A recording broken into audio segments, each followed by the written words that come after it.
शायद किसी देश के लिए त्याग, बलिदान, स्वाभिमान, सम्मान ये सभी बहुत छोटी चीज होंगी, परंतु भारत के लिए ये प्राणों से भी बढ़कर हैं। जब राणा रतन सिंह को वीर गोरा और बादल ने खिलजी की कैद से छुड़ा लिया, परंतु इस युद्ध में वीर गोरा बादल शहीद हो गए, तब खिलजी अपनी सेना पर क्रोधित होता है और कहता है, रतन सिंह आजाद हुए तो खिलजी खिसियाया था, घर में मिली पराजय के कारण चिल्लाया था, मेवाड़ धरा के कुछ सैनिक पिंजरे को तोड़ गए थे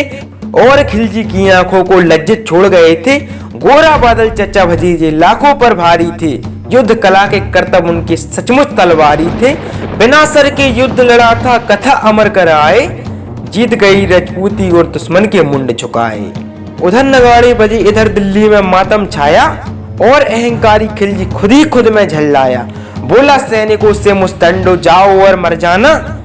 अपने बेखुद चेहरे मुझको नहीं दिखाना।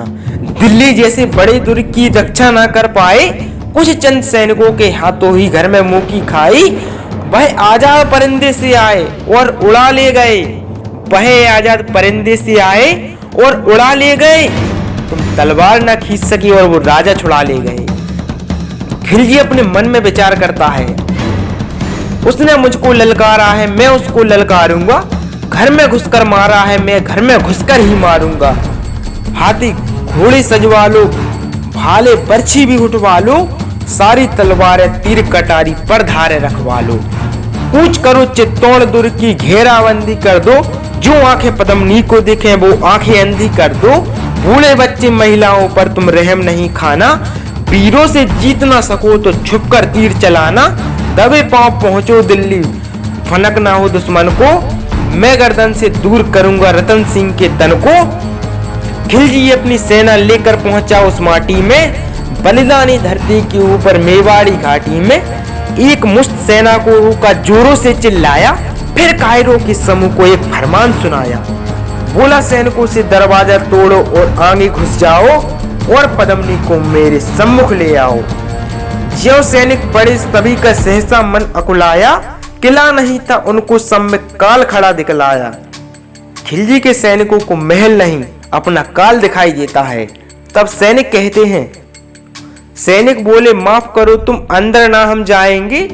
बड़ा विशाल दरवाजा है इसको तोड़ नहीं पाएंगे, तोड़ पाए तो महाराज हम अपना कफन सिलेंगे, किले के अंदर सोए हुए मेवाड़ी सिंह मिलेंगे,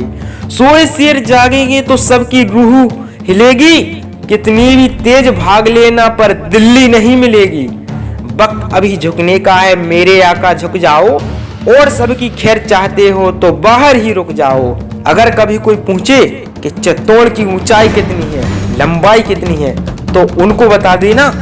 चित्तौड़ दुर्ग दुर्गों का राजा अंबर सी ऊंचाई, पैदल घूमो तो उम्र गुजर जाए इतनी लंबाई, लंबाई से विशाल थी रावल की प्रभुताई, और प्रभुताई से कठिन थी पद्मिनी की ठकुराई, ठकुराई की आगे खिलजी विवश दिखाई पड़ता,